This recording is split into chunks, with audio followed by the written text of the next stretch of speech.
I want to thank everyone for coming on behalf of Parent Network. I want to let you know that this Wednesday, April 23rd, there will be a panel for junior parents entitled What We Wish We Knew About College Planning, and that will be at 7 o'clock here at the library. On Wednesday, April 30th, there will be a panel for incoming freshmen called Parenting, a Smooth Transition to Deerfield High School, and that will be at 7 o'clock at the library here as well. And then a large event on Tuesday, May 6th, the New York Times bestselling author Harlan Cohn will speak on The Naked Roommate, A Parent's Guide to the New College Experience.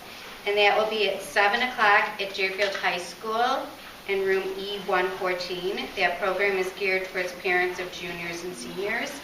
And again, we welcome you to visit our website at deerfieldparentnetwork.org to sign up to be on our mailing list and learn about programs and resources available to parents.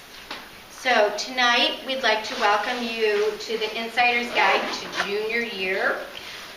We have a wonderful panel gathered here today that will be moderated by Mr. Brian Versario, and he is our activities director at Deerfield High School. And I'm going to go ahead and turn it over to him, and the panelists can introduce themselves, and we'll kind of proceed from there. So thanks again for coming. Good evening, everybody. We'll start over here at the end and just introduce ourselves and tell us what our connection is to Deerfield High School.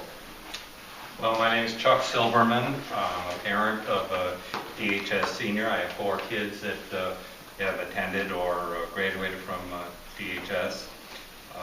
All 4 have gone on to college, both at large public universities and smaller private universities as well. I have one that pursuing a fine arts degree, and I have a number of degrees from various universities, 2 of which where I served on their admissions committees. One as an alumni interviewer, and one as student representative to the admissions committee in postdoctoral capacity.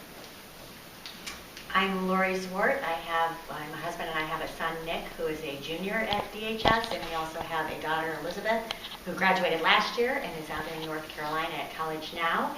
And my career was at Baxter Healthcare, and I found that was much easier than raising teenagers. So. I'm Brian Rosario. I'm the Student Activities Director at Deerfield High School. This is ending my 7th year at DHS. Kristen Thorburn, college counselor at Deerfield High School. I actually play a very unique role in the fact that I am both a college counselor and I also have a caseload of general students. So this is my 2nd year at Deerfield, my 6th year overall college counseling. Hi, I'm Hannah Simon. I'm a junior at Deerfield, and You're involved in.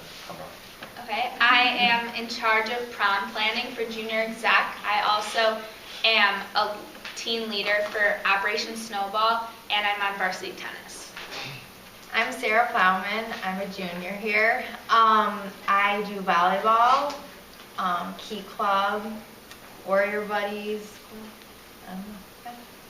My name is Taylor Beausignor. I'm also a junior at Deerfield High School, and I'm on student council. I'm a tutor in the ARC. I'm on DECA, and a couple other things that I'm forgetting. So we're going to start off kind of like with the basics, and then we kind of a set list of topics and things that we're going to go through. If at any point like you have questions, we can answer those as well too as we go along.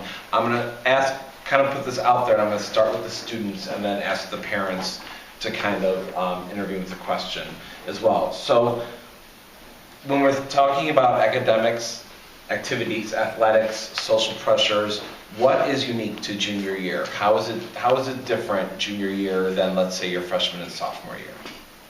You guys go first. Okay, so freshman year I found was kind of the chance to kind of create new connections, much like it is probably in college. My brother's a freshman in college, and he's told me kind of similar things. So freshman year was kind of a chance to get yourself acclimated to the school and like the environment there. Make new friends, obviously, is a big one. Know your way around, stuff like that. And then junior year, I found the biggest difference is like junior year was kind of like the getting down to business year, where it all suddenly became real. College and ACTs and, course rigor and things like that. So it might come like as a shock, and it might come all at once, but it's very manageable. So those would be the main things. I would say you just learn to balance everything. Like junior year, you realize like you have work, you have sports, you have activities, you have like schoolwork. You just have to learn to balance it all and get like time for everything. Basically, junior year is every single thing put together, and you got to just try and deal with it. I've thought that it's definitely more challenging, not just because of the workload, but just from the ACT to classes to thinking about college to working to activities to being a leader in the school. It's just pretty much everything accumulating and coming together at once, and I feel like you have to really get on the right path from the start. And if you don't know how to time manage from day one, and I know it's like most of you guys have kids who are sophomores, you really need to like maybe if they aren't on the right track right now, like go home and tell them tonight, like, so it's not so much like a culture shock. Like I don't feel like it was for me, but that's just because I feel that I've like throughout my years at Deerfield, I've really like tried to become prepared for junior year, because I feel like that's just like the top of the hill, and like you don't want to like slack senior year, but it's definitely much more calm, and junior year is just everything at once. So just like real quick, what's one of the pros of being a junior? Like what's one of the good things? Are there any? No, I'm just No. Right. Name one, lie. No, just kidding. What's one of the pros? So it's fun. It's Why is definitely it fun? Thinking about like being an upperclassman, not that it means anything different than being a lowerclassman, but just thinking about being an upperclassman, like having that idea and the motivation that like you're a senior next year, like knowing, like looking up to the seniors, seeing what they're doing, knowing that you're doing it next. It's just a cool feeling that like you've gotten over that halfway mark, kind of your future's kind of like piecing itself together, I guess, and it's just nice knowing that you've done so much hard work, and now this is just your 1 year. You need to buckle down, and then you're gonna like see happy results. Any pro you want to add, Taylor or Sarah? I would say like by junior year you have a set group of friends, you have a set group of like how you do things and everything, so you kind of know how the lay of the land goes. So it's easier, but like the schoolwork's harder. So one thing I was really afraid of coming into junior year was that I just wouldn't be able to kind of keep up with everything, because I'll be honest, I'm not the most organized person. But what's really, really interesting about junior year is that the way it all comes at you, you sort of learn naturally, even if you don't want to become really organized. So for me, it was just like every week would go by, and I'd reflect on what I'd done for the week, and it'd be like more than I'd done in my entire high school career. So like, to be honest with you, like if you aren't organized, it's okay. Like don't panic. But I had that similar situation, and I would say really one of the pros of junior year is that you learn kind of naturally, and it's a really good feeling of success, just like looking back on each week and saying, I'm involved in this is what I've done new, this is the bar I've set for myself, and then it keeps going week for week. So that's really a cool thing to experience. So Chuck and Lori, what could you add as parents, and remembering back on both, all of your kids, of what was unique that junior year as you started that junior year? I would say junior year for both my kids was the year they went from belonging to finding their place in something. Like junior year, or freshman and sophomore year, they belonged to Warrior Buddies, they were in student council.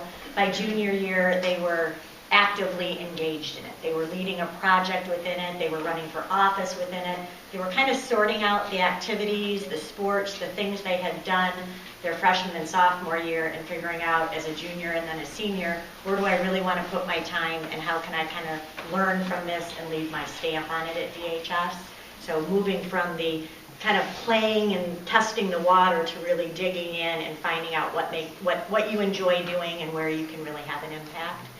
The second thing as a parent that I observed is the difference in driving responsibility junior year was a big adjustment. It was an adjustment for our kids, it was an adjustment for us as parents. So going from having your permit, maybe starting to drive, to being a driver, being more independent, made some things a little more apparent than they were previously. I have a couple notes that are more or less the same. Obviously, there's a social component and a scholastic component to the junior year and beyond experience. I would tell you as parents, one of the major things that you do have to deal with is that move towards independence and the driving. And our job more or less is to guide the children and to continue with oversight, not just say, okay, you've got your car, you're gone, you're out of here. So you need to know who the kids are with, what they're doing. Don't be intimidated by asking them to keep in contact with you. Make sure that there are defined set of expectations or rules. And I think that scholastically, the kids start working towards future focus, which obviously each of them alluded to, and I do believe that the comments about time management are very important. So they brought up driving. What is now the drivers over here? What is different about this year with driving, and how do you deal with it with parents and questioning the driving and who you with and that kind of stuff? Okay. Well, I didn't get my license till August of this summer, so I was at camp all summer, not driving, got off the bus, went directly to the DMV and got my license. So my mom followed me for the next 2 days while I was driving, wouldn't let me drive alone. So basically... Followed you in the car behind you? Yeah.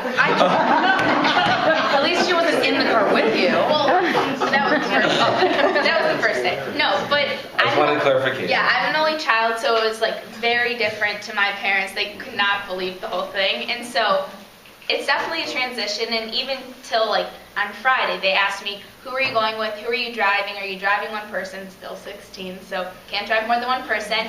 And I feel like they have set like very strict boundaries for me, and I know that if I don't stay within those, then my privileges like won't be granted to me anymore. And I feel that that's like the relationship that I've created with my parents, because I know that like they aren't trying to like be super strict and like crazy on me, but I know that it's for the better, and that I've seen people whose parents like try and form like that relationship and make it strict for driving, and they just break it, and then they're the ones who aren't happy because they can't do what they want to do with driving. And so I feel like it's definitely a huge step of independence, and it's fun, and it's really nice to be able to just like get in the car and drive to Walgreens or go meet your friends somewhere.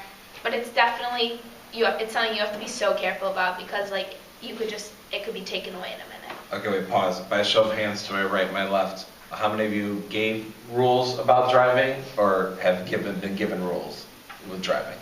So, you have no rules? Okay. So we have, yeah, so all 5. So when your kid says to you, no one else has rules, because they will tell you that, I'm the only one that has rules. Do any of your friends have rules with driving? Okay. And other parents, so you have support here. There are rules and regulations that parents give about driving. Okay. Anything else you guys want to add about driving? Yeah. I would say I've probably driven just in this year a little more than I would have liked to. One thing that you would find is that you're going to be driving, honestly, a lot. And I don't know, it's for people our age, it's kind of like a cool new sense of freedom. But I would say, for a while, like when I first got my license at the beginning of junior year, in the summer, it would be like every time I got somewhere, I'd have to text my mom or my dad. And, that was kind of like a trust thing between my mom and dad and I. And it's okay to set those rules. And then, once I built up a little bit more trust with my parents, like in terms of driving, maybe I didn't have to go to Walgreens and then text my mom. Maybe I could just go to Walgreens and stuff like that. And it might be a little annoying, for your kid. Like, I'll be honest, it was really annoying. Get out of the car, and then, oh my gosh, when I would forget to text my parents, that was a big problem. Honestly, the best way to handle it would be to set those rules early, and then just like allow your kid to kind of follow them and build enough trust to allow those rules to maybe be thinned out a little bit, but it's still important, to know where your kid is in the car, because it's dangerous, I'm not gonna lie, like there are close calls, like I'm sure everyone's on it. But yeah, I mean, I'm assuming that your child's probably gonna want to, you know, go park for lacrosse practice or go to Highland Park and get frozen yogurt with his or her friends, and like it's okay to let him or her do that, but you know, just build up that trust first. So Yeah, I'm the oldest of 3, and my mom has an app on her phone, Find My iPhone, so she can find me wherever I am. And I've gotten in trouble a couple times when I didn't text her, but she uses that to like find me if I forget to text her. So if you don't have it, you should get it. don't give them Don't. Yeah, I didn't tell you that. But I agree, like it's the trust thing, that if you build that trust with them, that you like text them every time you get somewhere, then you finally like get that kind of comfort with them, right? Yeah. And So you have an app on your phone? Yeah. That right now, if your mom went and looked on the computer or her app, she would see that you're a Deerfield Public yeah, Library. and if she really wanted to bother me, she'd set an alarm so I could hear it, She could do that. like so that I could see that she's looking for me. She does it. And then Sorry, go ahead. once I turned it off, and she got a notification that I turned it off. So watch out. Okay. All right.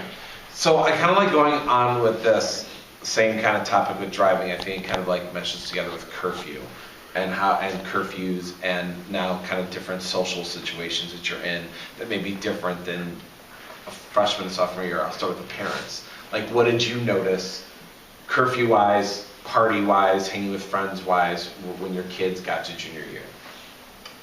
Well, I think it's important that the parents and the student recognize that there's a different curfew if you're driving than if you're just out. And so if the student is the driver, they're subject to a separate set of parameters as far as being home and not being out to the real curfew if you're not a driver. And it's important not to have too many kids in the car. It's important to know where the child is, who they're with, and this goes back to a social thing where they say, oh, we're all hanging out at Bobby's. It's okay to call Bobby's parents and say, I hear that there's going to be a bunch of people there. I'd like to bring Chips by and see what's going on, because Bobby's parents may not know that there's a bunch of people coming. Okay, Bobby's parents may be out of town altogether.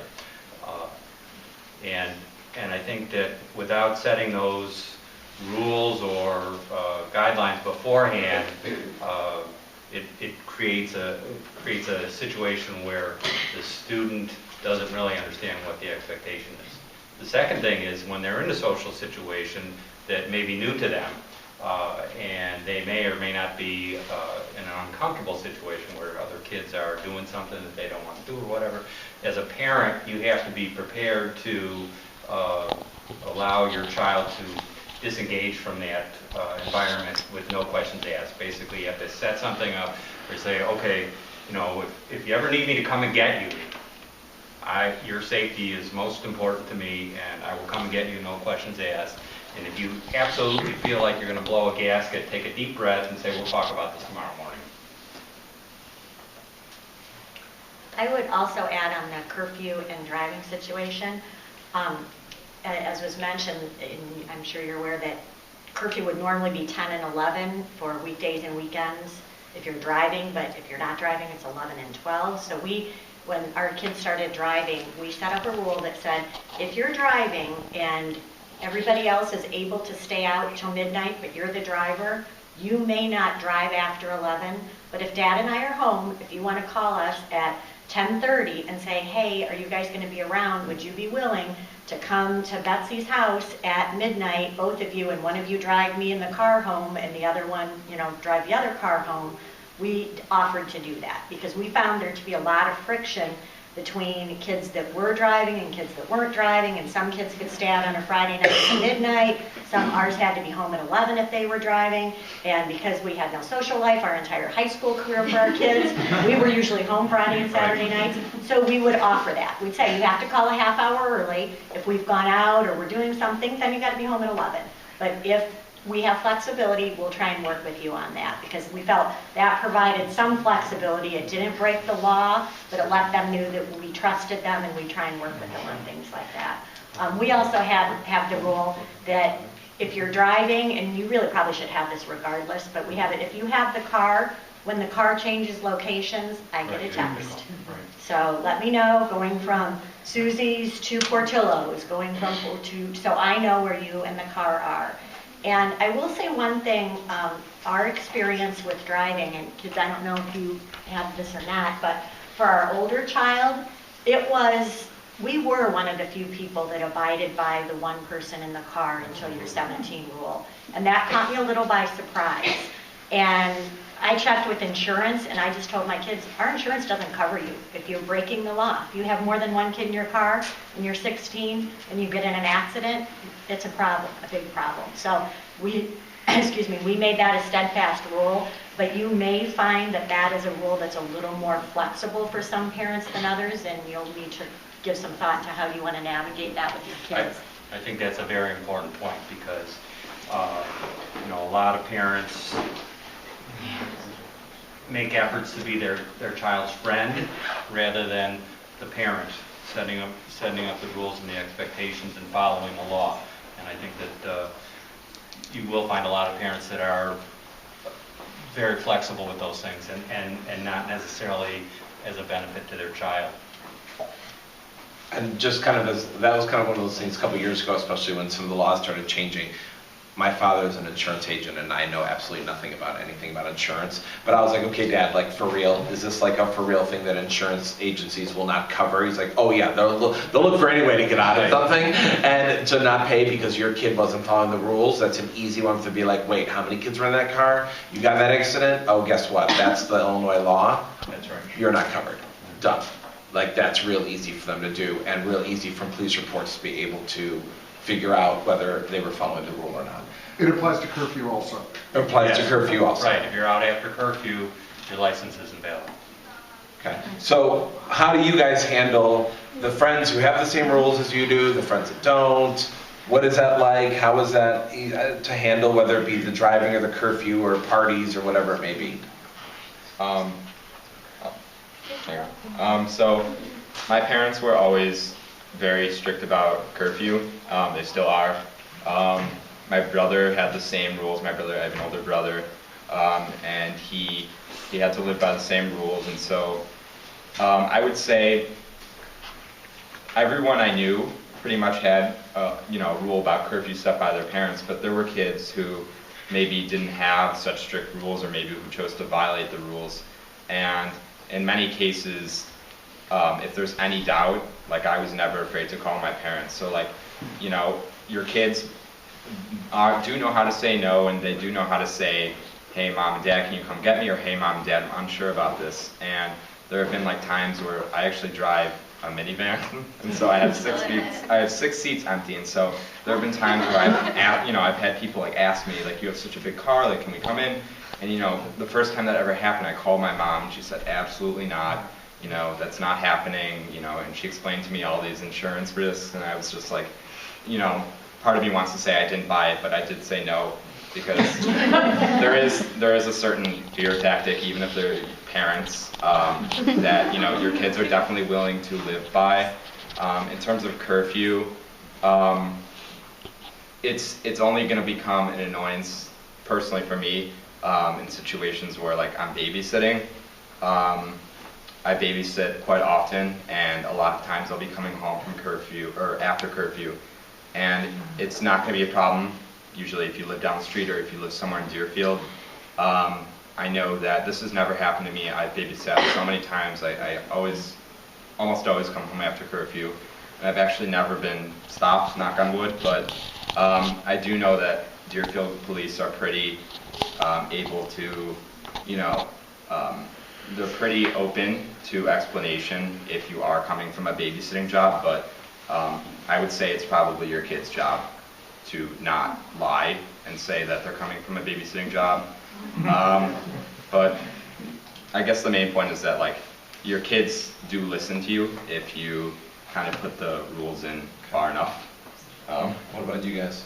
What about driving or curfew or? Okay, well, I'm the oldest, like I said, and so my parents were very strict about I can only drive one person, and my birthday's in September, so I was one of the first ones of all my friends.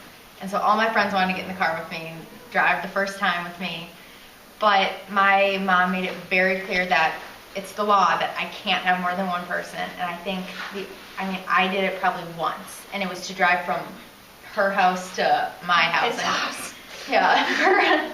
And so it's just very, like, you need to... We live around the corner. You just need to lay down the law with them and make sure that they know what your expectations are, because if you kind of, like, sometimes let them do it, sometimes don't, they never know what you're going to get mad about. You want to add anything? Sure. A couple years ago, I was leaving one of my friend's house, and like there was a lot of people there, and my papi picked me up, and I'll never forget this. Like, I didn't have my license, none of my friends did yet, but we actually got pulled over by a cop, and like my papi is like maybe a better driver than like a driving school teacher. Like, he is an unbelievable driver, and he got pulled over, and it's like the first time in 30 years, and I was in the car, and like I'd cry when there's cops, but like, but they pulled us over, and like made up an excuse just to see if I was coming from a party where there was drinking. And so ever since then, and like I was hyperventilating, I didn't know what to do because like clearly I wasn't drinking. It was like sophomore year, like that's not a thing. And so I like ever since then I've like realized that like driving more than one person and like getting pulled over by Deerfield cops is like so easy if my papi could get pulled over. So like I've just like always been like thinking about that and like realizing like how like easy it is for you to get in trouble for just the littlest things. I can't wait to see Officer Crop tomorrow and say, I've got a new theme for the police department, out for Poppy. They're out, okay. Like, and it's because they were thinking that I was leaving a house. Right. Like, it was like a big house in Bannockburn that like is known to have people over, and so they were suspicious, and I was the first one to leave because I was like, I'm bored. So like, Right. it was so scary. You made it, you're okay, they won't tell anyone. So I kind of want to bring it back to school. And I know, like, one of the biggest things for me being an activities director is making sure that kids are involved and stay involved. And I think you've heard from both the parents and the kids that they have kids that have been involved and do things. One of the things that I talk to freshmen about is I meet with every freshman advisory. And one of the things that we do is I have the seniors come with. And the greatest part about it is I can tell the kids over and over again, yes, you can get involved your sophomore year, your junior year, you can start something new your senior year. And, you know, they look at me and they're like, you know, and there's some who believe me. I think I have a little clout here and there. But there's also, I get that, like, look of, like, yeah, okay, you're like my mom or my dad, or you're just another adult telling me this. But what's great is I get my seniors in the room to tell the freshmen, I waited, and this is what happened. And there's always a couple seniors who are like, I started badminton my junior year. I started student council my sophomore year. I started this my senior year, and I'm so mad that I waited that long. So, like, I don't know, and I honestly don't know if this has happened to any one of you. Is everything you're involved in right now, did you start freshman years, or anything that you started later? There is something. Yeah. Like what? Well, I've been on student council for all years now, and for those of you who may not know, there are different levels on student council, so you can be a regular member if you choose to do so, or you can be on the executive board of student council. And once you're on the executive board of student council, you pick up a lot more responsibility. You start to plan events, you kind of network with other groups, you talk to a lot of people and manage a lot of people. And that was something that I said maybe around the end of my freshman year. I said, I think I really want to apply for exec board on student council. And unfortunately, I don't know what was going on in my sophomore brain, but I didn't. And then the same thing happened at the end of sophomore year. And finally, now I'm a junior, and I finally went for it, and I'm applying to be on executive board for next year. I actually just had an interview, and I can't believe that I waited until now to actually start to really, you know, get involved, because you can do plenty and you can absolutely be a member of student council and do all that you can, but once you start to sort of like make that decision to, you know, get more involved, there's great reward from it, and I would recommend doing that a lot earlier than I decided to do that. And that applies with any club too, not just student council. So. Hannah, what about? Freshman year, I tried out for volleyball because I knew it was no cut, and I didn't want to come home early from camp, so I just did that. And I had like a great season. I loved it, but like I really loved playing tennis, but I was scared that I wouldn't make the team freshman year. So I decided to play volleyball and like loved it. And then sophomore year, I left camp early and I decided to try out for tennis, and I made JV. And then this year, I made varsity. So you can start even sports, not even freshman year too. Sarah, I know you said you started, but do you have any friends you know that had started anything, or like you started something even junior year? Something new? Yeah. Can you think of anything, an example? Yeah, one of our good friends, she's not very sporty. I mean, she's not. Okay. And this year she like went out. She's like, I'm gonna go for track. And I'm like, okay. Like we supported her 100%. We're like, you're gonna have so much fun. Like it's such a great experience. And she came home the first day and she's like, I love it. I cannot move, but I love it. Yeah. And then last meet, she got track athlete of the meet. So that was really good. And she's like somebody who's like never been acknowledged for doing anything athletic or anything. And like, it's just a really cool feeling for us too, because we know it like means so much to her. What parents, like Lori and Chuck, did your kids just start anything kind of later on, or have an experience? You can say no, I don't want you to make anything up. But. Our son started a job. We decided that by the time he was a junior, it was really time for him to start making some money. So he started working at Tom and Eddie's as a fry cook, and it was the best experience for him. It was something that gave him sort of a purpose outside of school. It made him responsible to a boss, which we felt was kind of a good thing for a 16, 17-year-old kid to have that exposure. And prior to that, we really had not talked a lot about working. We wanted our kids to stay active in school and work on their academics and whatever religious programs they were interested in, et cetera. But we really, for our son, that was really the right thing to do and at the right time to do it. And it also now has kind of given him the capitalist theme. So, that hopefully will carry through for a few more years. But it wasn't school related, but it came as a result of saying, okay, here's how I want to try and broaden myself. Well, I would agree with that point as far as trying new things. I think students they're on a continuum of growth and maturation, so they might have a change of interest from something that they thought, gee, this was really cool and I was very interested in it as a freshman, to where they become more passionate about something else due to either a teacher or a social group that they become involved with. So that I think it's very good to encourage the kids to participate in various events and not just say, okay, well, you were on the tennis team as a freshman, so you're going to do that again. Because they may not feel passionate about that, and they may not succeed because of that. Right. And as activities director, just so you know, I don't just talk to freshman parents. I talk to freshmen through senior parents all the time who are like, can you help? One of the things that I tell people is, it's great talking to you on the phone, and I have no problem doing that, but it's also better if I get a chance to sit down one-on-one. They have a tendency to give me less eye roll than they'll give you at home on the couch, usually a little bit, and I can usually sometimes then get the conversation started about, okay, let's highlight some things. I have an activities book that we can go through that lists everything. I don't know everything about athletics at our school, but I'm well enough to know some of the things that they can, and I can also connect them with Mr. Ruiz or Ms. Upchurch, who are the athletic or assistant athletic directors, and I've talked with plenty, I promise I'm not making it up, I've talked with plenty of upperclassmen about things that they can get involved in and do. And sometimes it's something big in general, like getting involved in an earthworks or student council that has 100 plus students, or Warrior Buddies that has 150 plus students in it, to something that's a little bit more small and competitive, anything from chess to mathletes to whatever it may be. So it does definitely happen. I don't have like they should join this club junior year kind of thing, but I think that they should look and see, okay, now I'm a junior, what are some classes, what are some things I've done here that I'm passionate about or that I think I might be interested in? Because most likely we have something somewhere that they can fit into. So, Kristen, like thinking from, I know probably like everyone's biggest like parents and kids are kind of like, well, now they're a junior, colleges want them to have this, that, and that, like, Yeah. what are some of the things about that, about activities or I'm athletics? so glad everybody has said what they have said, because I think it is just such a all-encompassing, when we talk about activities and lists of extracurriculars. Every single college application will ask your son or daughter, what are your extracurricular activities?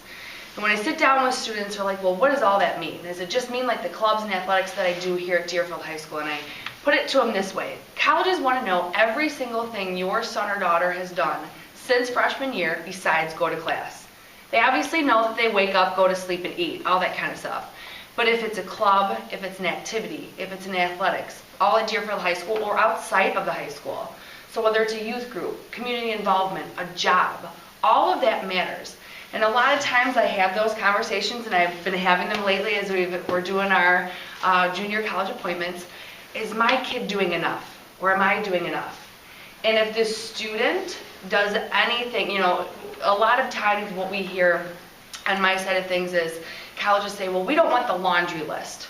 You know, so if a student hasn't done anything, they shouldn't start 10 new activities, you know, whether it's junior year, sophomore year, or senior year. What colleges want to see are meaningful experiences. So I have students, well, I've only done 2 sports and I didn't do any clubs.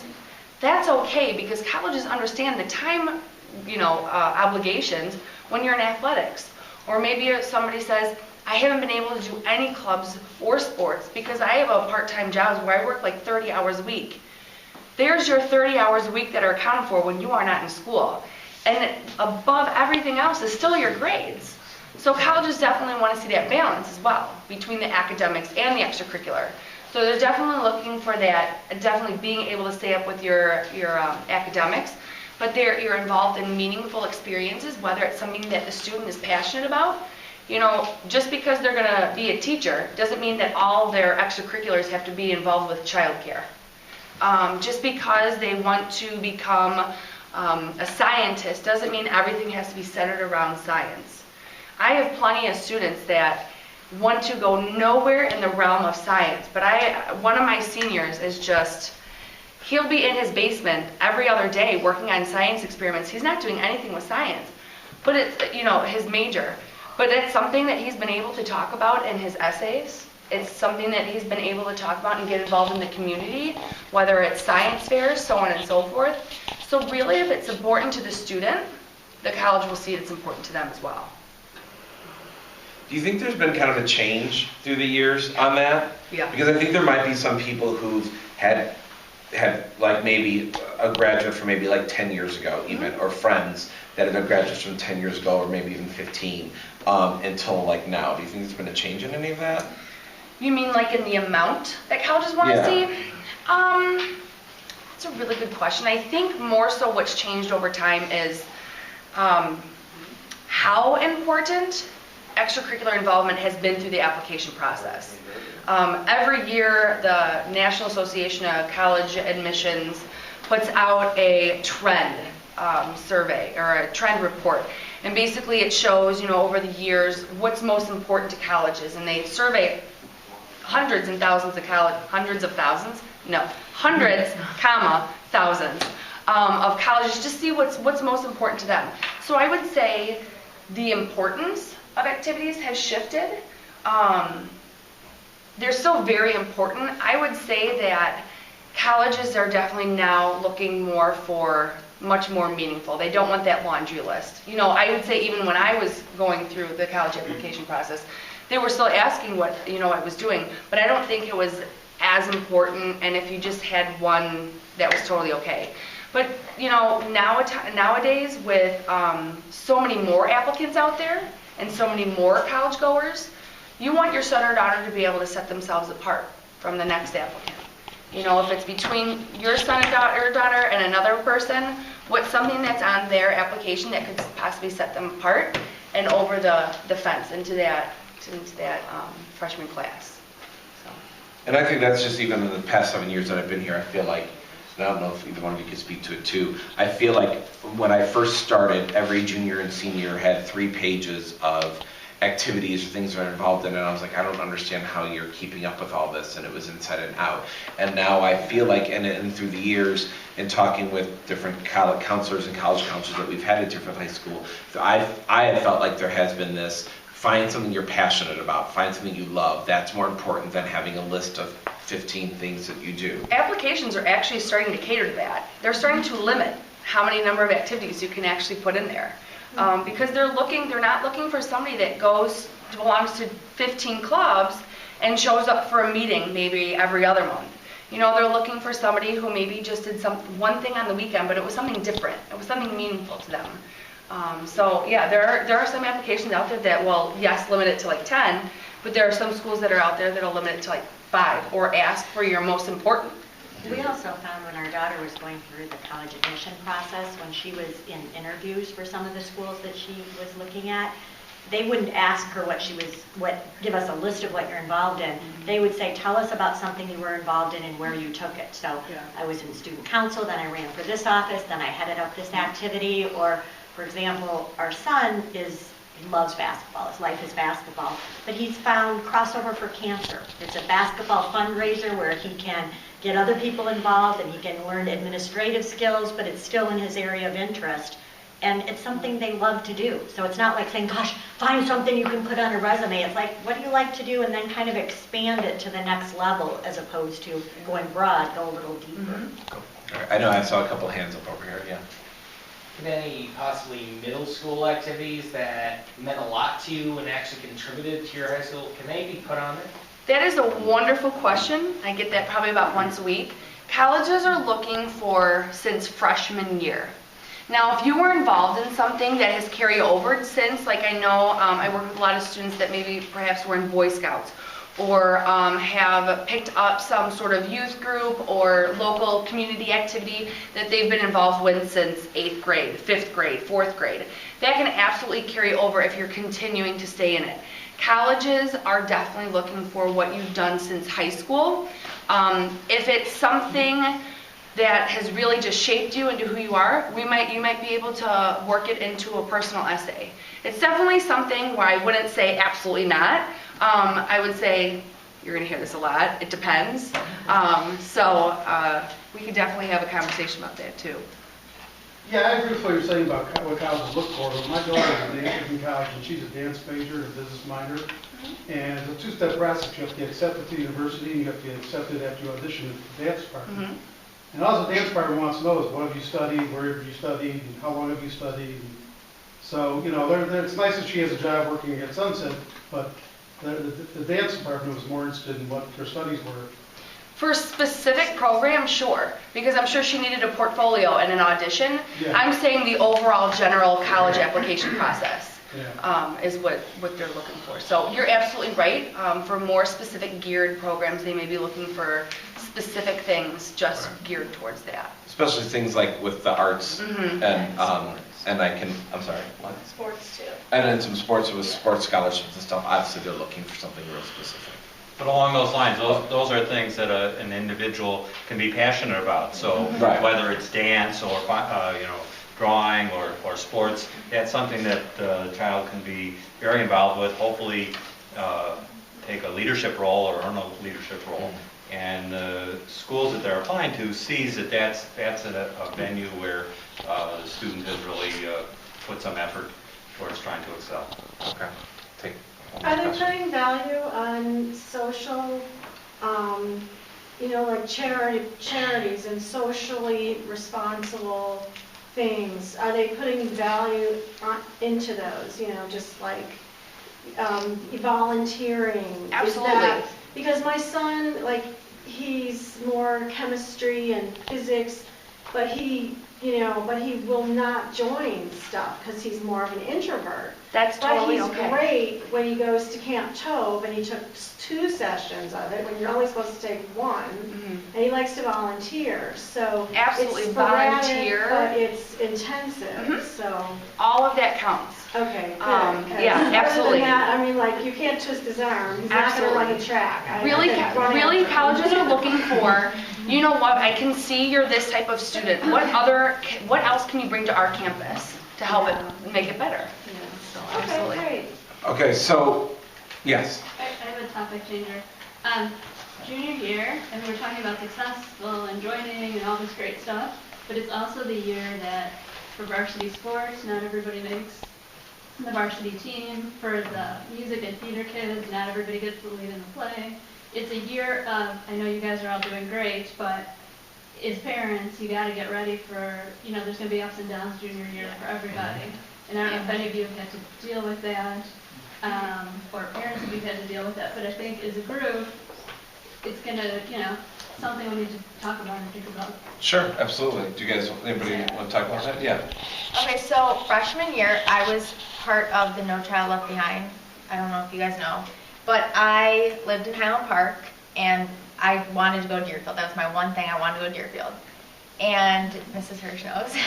She heard all about it. So I tried out for volleyball, and they told me halfway through that I couldn't try out because I was in the No Child Left Behind, and I couldn't be a part of sports because they don't want you to move from like Highland Park High School to another school who, like, you would be like really good. I don't know. So I couldn't play. So I was the manager, and that was really hard for me because volleyball was the best thing that happened to me. So I got to practice with the team. I couldn't play, but I got to practice. Sophomore year, I tried out again and I made it. And then this year, I tried out again, and after I had a wrist injury at the end of sophomore year, and I thought it was nothing. And it ended up costing me the spot on the team this year.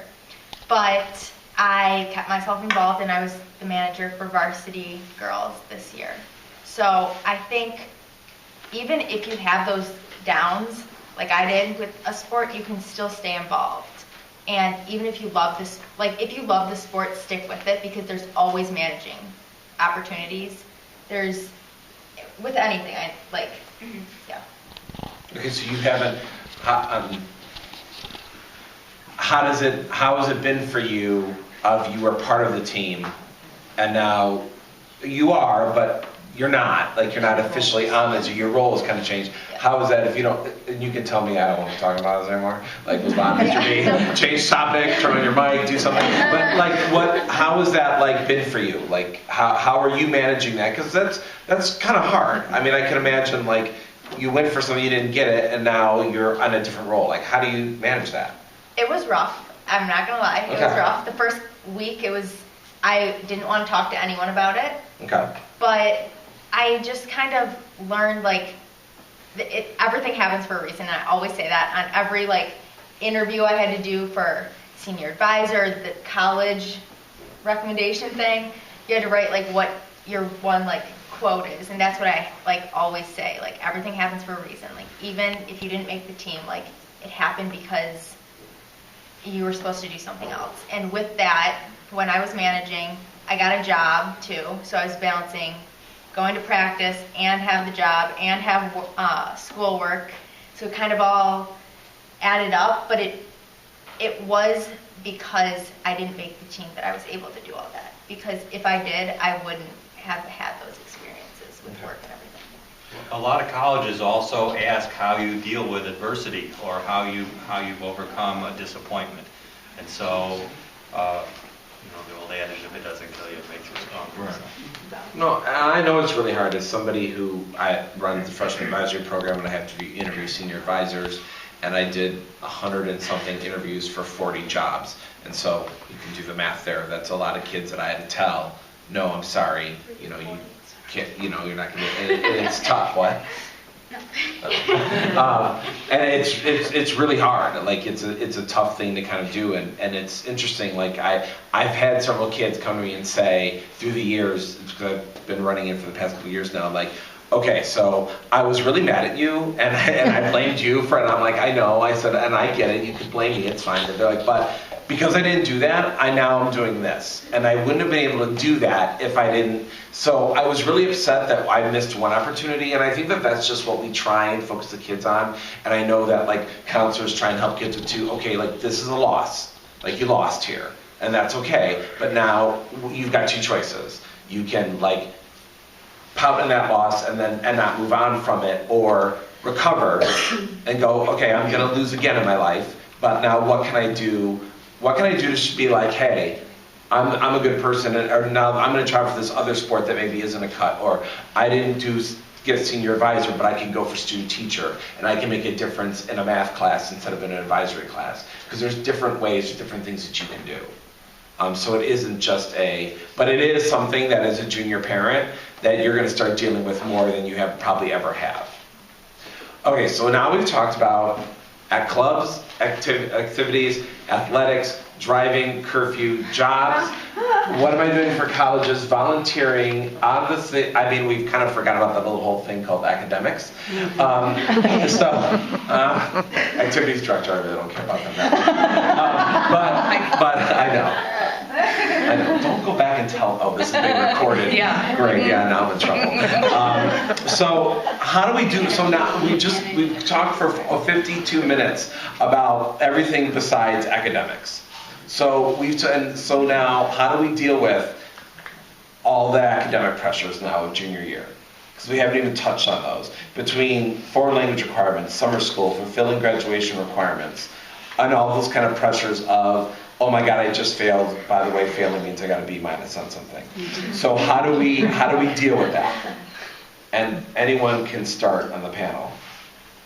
I'll start. Okay. Well, can I say one thing I wish I did differently? Absolutely. Okay. Well, now that I'm looking and starting to do my counselor applications and college stuff, one thing I wish is I definitely have signed up for harder classes, because not that. Okay, well, I know this doesn't sound bad, but I know B's are bad at our school, and I'm one of those people who say that, and I'll admit to it. But a B in an honors class, from what I've been hearing, I guess, from you guys and from everything, is okay.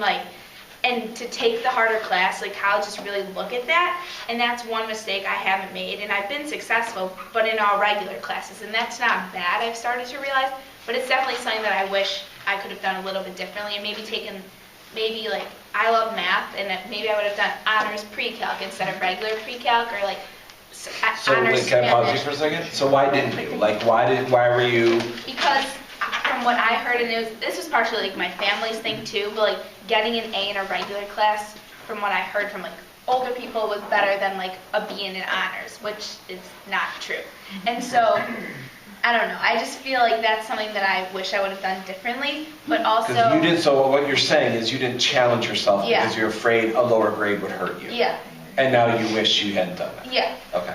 But also, it's really important, because of everything you've heard us say about this year, to not challenge yourself too much. Because this year, if I would have done one honors, I don't think I could have done it. And so next year's the year that I'm going to do it. But this year, between the ACT, working, activities, sports, school, and just breathing, you have to know what you can put on your plate. And I feel that I'm a big person of going to the ARC and getting help with all my schoolwork, and that really comes first to me. But balancing your junior year, I would say, is the most important year, because out of all your high school years, because you really want those steady grades to put onto your transcript. I'm going to ask Mrs. T to go next, because I know there's probably people in the audience who are wait, I want to know if she's telling the truth, but does she know what she's saying? I know, no, I'm not, I want The second part is true. The second part where it's okay to have B's. Colleges, so remember, I play two roles here. So I'm a college counselor and a regular counselor. So I sit down with kids and walk through registration with them and all that kind of stuff. And then, of course, I have the college hat, where I'm talking with colleges and asking them what they want to see and all that kind of stuff. The word is balance, but also academic rigor. So colleges are looking for students to be able to push themselves. They want to see that you can challenge themselves. But like she was saying, not too much. You don't want to load yourself up so much with honors and AP classes that you are literally drowning. Colleges do like to see honors and AP. That's a bottom line. That's a given. They want to see honors and AP. However, B's are okay. Especially, what happens is they're going to sit down and take a look at the student's transcript, and they're going to start with freshman year. And the first thing that they're looking at are the classes that they've taken, and not just the names of them, but the level. So if a student has started out in a regular level class, and then moved to honors, and then moved to AP, that's like a college dream. That is called an upward trend. They're seeing that this child is pushing themselves. Now, if they see that they start at regulars and then go to honors, and maybe they're like an AB student with regular, and they go to honors and they're like a CD, it's probably not a good fit for them. They want to make sure, yes, that the student's pushing themselves, but not pushing them so much that they're not getting what they need to be getting out of the class academically. So there's definitely that balance in making sure that a student, and anything that's our jobs as parents, but also as jobs as counselors, to make sure that, you know, we have those conversations with the students and definitely with the teachers, and that's all about with course recommendation and everything, is who knows better than the student's ability in the classroom than the current teachers. But I think with all that put together, we definitely want to see students, you know, push themselves a little bit more. Not saying that you're lazy, you know, but definitely showing that at college that, you know what, I may not be good in much, but I think I'm really good at this, and I really want to push myself. Or maybe it's just one subject area, or maybe it's all your subject areas. Whatever, however there many are, they want to see that you're definitely pushing yourself. So if you're a straight A student in regular classes, try an honors class. Try an AP class. Wow. Do it. Whoever. Go ahead, let's start. Well, you know, I agree with you 100%, but I found that my daughter wanted to sign up for something in honors, and she was getting an A in regular, and she was discouraged against it, so she didn't. So I just don't know, like, at what point should the children override the counselors and say, I want to do it anyway?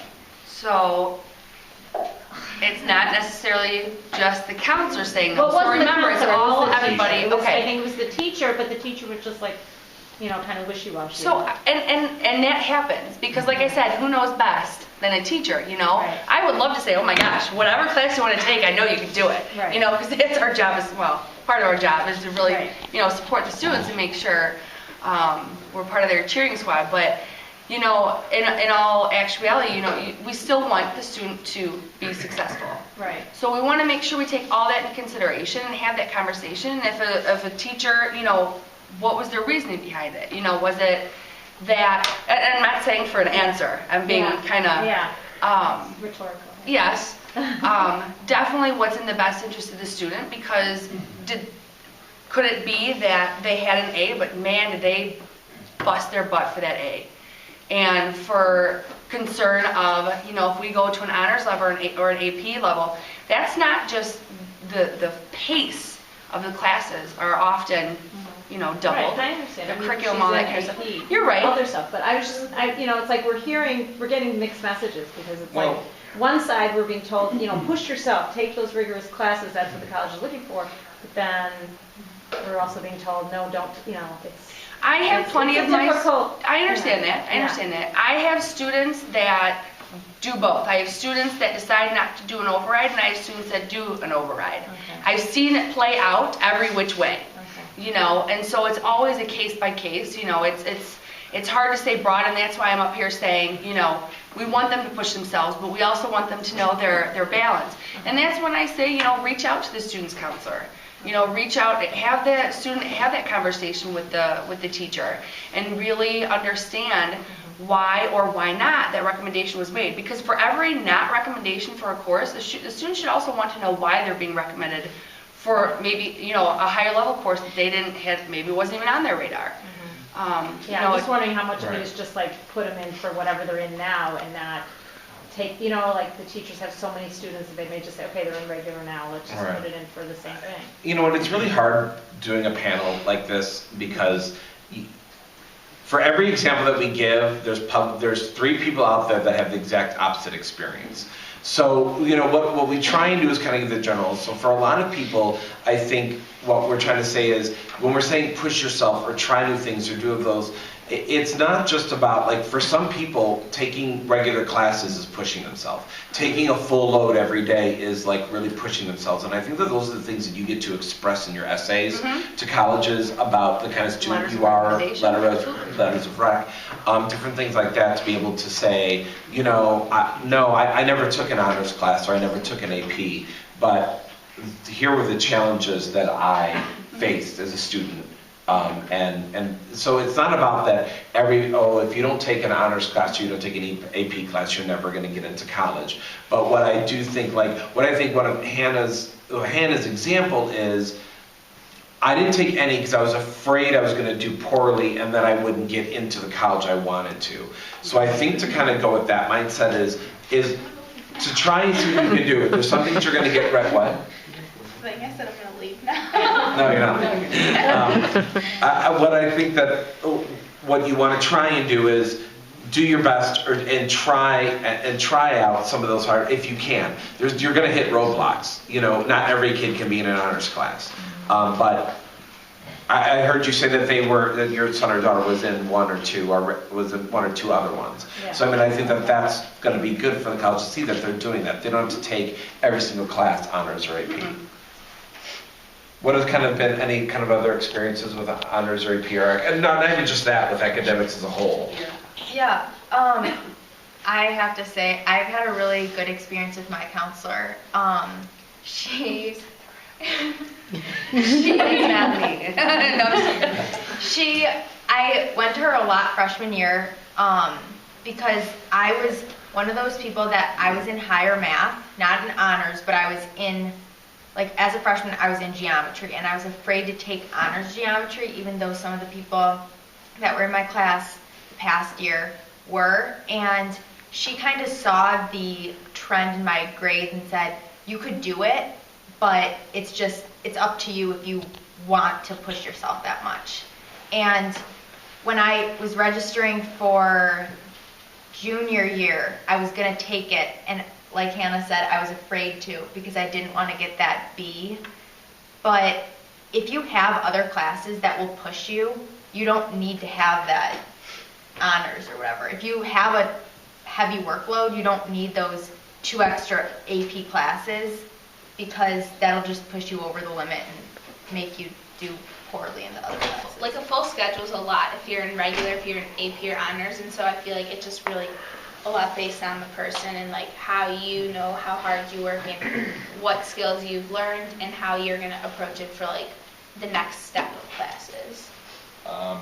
I think that so many people just kind of throw out things that they've heard around the school. For example, I was considering taking AP Psychology my sophomore year, and my brother was actually one of the people that said to me, just wait until your senior year. And then, I hear people say every day, this is the easy AP class to take, this is the hard one, oh, this one has a lot of work, you'll be up till midnight, this one is a breeze, take this.